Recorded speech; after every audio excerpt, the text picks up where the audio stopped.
It's time for the podcast. Yeah, the podcast is starting. What's a podcast? It's all gonna be alright in the end. It's gonna be alright. And if you've got some worries, my dear little friends, please rest your busy minds, because it's finally time for stories from now and then. Hello everybody, welcome back to Stories from Now and Then. My name is Captain Blunderface, and I'm here in the old library with Deprecatus, and we have a bit of a situation. Yeah, do you hear that? I have a problem with the audio cable. Yes, it's because there are mice in the old library. I've been hearing them behind the shelves for weeks now, and they're finally chewing through my cables. I can't have that. Deprecatus, as the cat in residence, I feel like this falls under your department. What do you mean you don't want to? You were born to do this. No, they're not your friends. Well, maybe we shouldn't argue about the mice too much longer because we have a shout out to do. Today's shout out goes to Elsie in London, Ontario.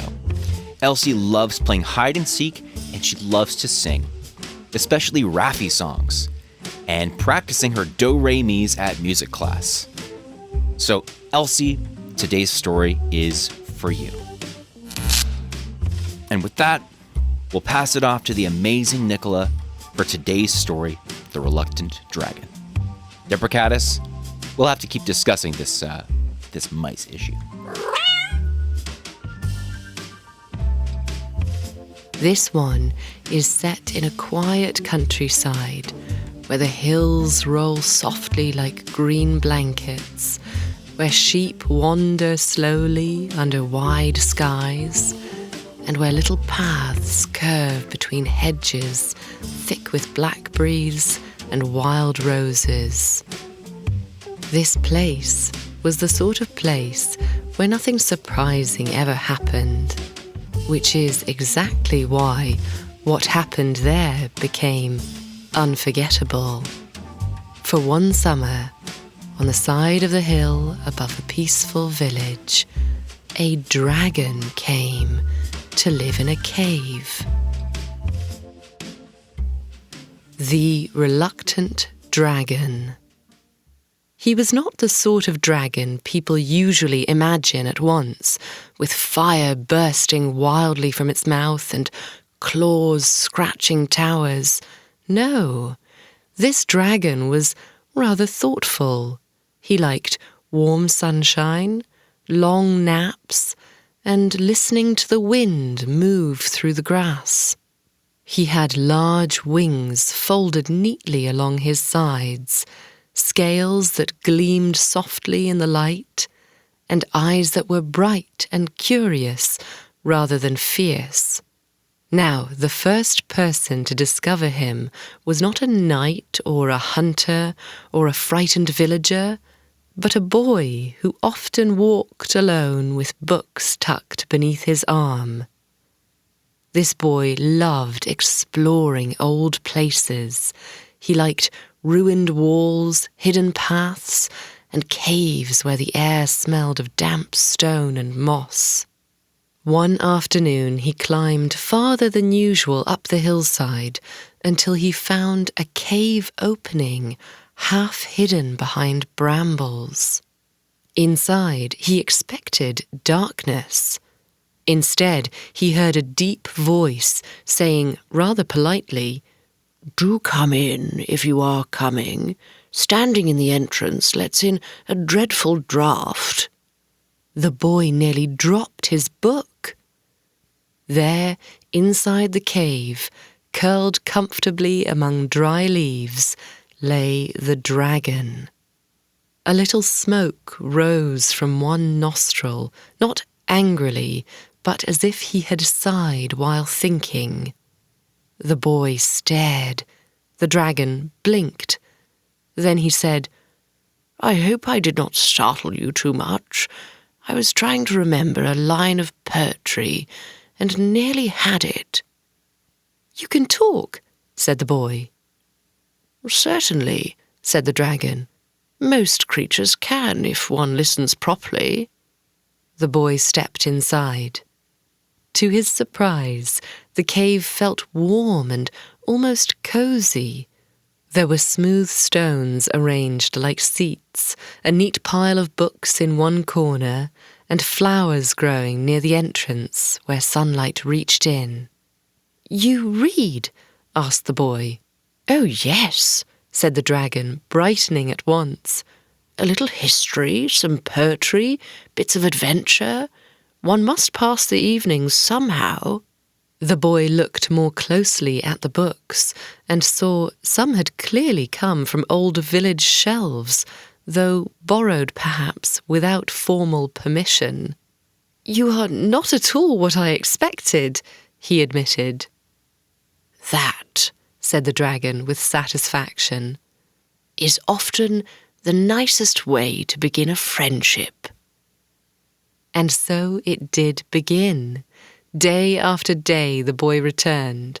Sometimes they talked, sometimes the dragon recited poetry in a deep rumbling voice that made the cave walls hum gently. Sometimes they simply watched clouds move across the valley below. The dragon had opinions about almost everything. He believed sunsets were better in autumn than summer. He thought sheep were underappreciated creatures. He disliked loud arguments and had never once, he said firmly, eaten a human being. "I should not care for the flavour," he explained. Now, because villages are villages, news eventually travels.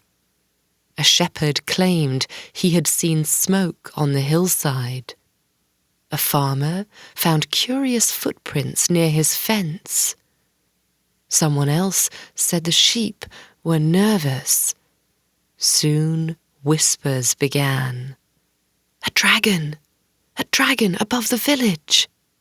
And because people often imagine the worst before they know the truth, alarm spread quickly.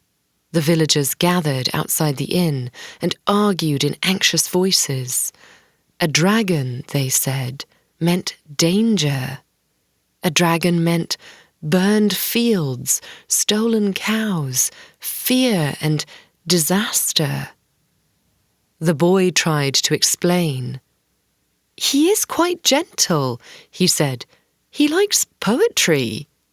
But nobody listened very carefully to that. The blacksmith shook his head. "Dragons do not belong near villages." The baker crossed his arms. "Poetry never stopped a dragon before." By evening, word had travelled even farther until it reached the ears of a very important person indeed. St. George himself was passing nearby, and if there was one thing people expected of St. George, it was dragon business. When he arrived the next morning, mounted neatly and carrying polished armour that flashed in the sun, everyone felt reassured at once. St. George was not boastful, but he carried himself with calm certainty. He listened while the villagers all tried speaking at once. Then he said, "Where is the dragon?" The boy stepped forward. "I know where he is." St. George looked at him carefully. "And is he dangerous?" The boy hesitated.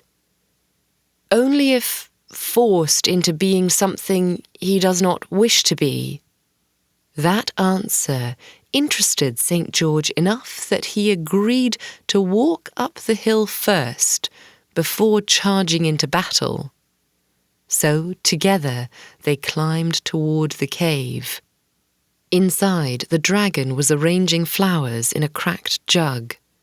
He turned when they entered and gave a small, worried puff of smoke. "Oh, dear," he said. "I had hoped, perhaps, not to become official." St. George removed one glove and offered his hand. The dragon looked surprised, but shook it carefully. For some moments, they simply looked at each other. Then St. George said, "The difficulty is this. The village expects a battle." "I was afraid of that," said the dragon sadly. "I do not enjoy fighting." "Nor do I," said St. George, adjusting his helmet thoughtfully, "though I am rather expected to do it now and then." The boy looked from one to the other. Could you not explain?" Both turned to him kindly. St. George said gently, "Sometimes people need a story they understand before they are ready for a truth they do not expect." The dragon sighed. "I suppose they would be disappointed if nothing happened." "Oh, very disappointed," said St. George. So they made a plan. The next day, the whole village gathered below the hill. Children climbed fences, mothers shaded their eyes, men stood in excited groups. At the proper hour, St. George rode forward grandly. The dragon emerged from the cave with great dignity, spreading his wings wide. He gave a magnificent roar that echoed across the valley so impressively that several sheep ran at once. Then the battle began, or rather, something very like a battle. St. George charged. The dragon leapt sideways. Dust rose. The dragon breathed a careful stream of fire high into the air, well away from everything important. St. George swung his spear in splendid circles. Again they moved. Again dust rose. Again villagers shouted. To anyone watching from below, it looked glorious. To the boy standing nearer, it looked rather like two very skilled performers helping one another not to trip. At one point, the dragon whispered, "Was that too dramatic?" "Just enough," murmured St. George. At last, after one especially impressive tumble, the dragon gave a final great roar and sank gracefully to the ground. St. George stood over him, raising his sword while the village cheered. Then he leaned down and whispered, "Would now be a suitable moment for surrender?" "Extremely suitable," whispered the dragon. So St. George announced loudly, "The dragon has agreed to peaceful terms." This puzzled the villagers at first. Peaceful terms were not what they expected after cheering so hard. But because St. George himself declared it, they accepted.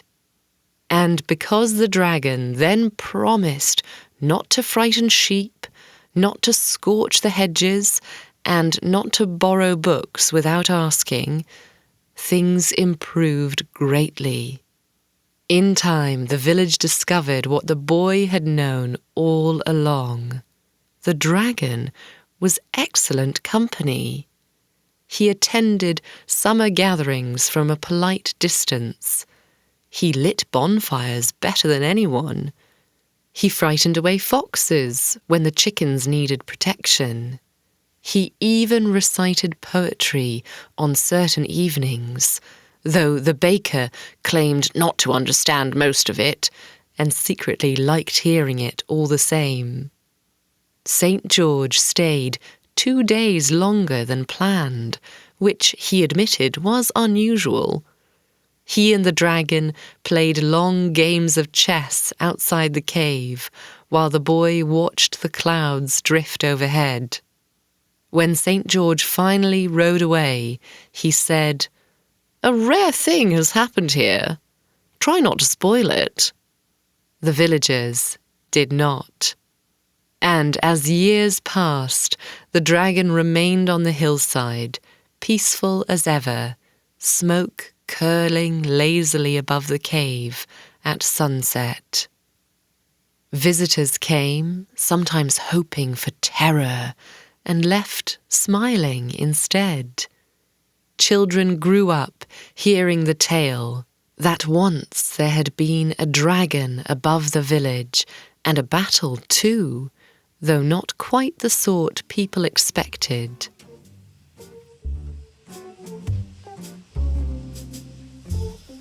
And perhaps that is worth remembering. A creature may carry claws and wings and still prefer kindness. A hero may carry armor and still choose wisdom. And sometimes the finest victory is not defeating what frightens us, but learning how to understand it.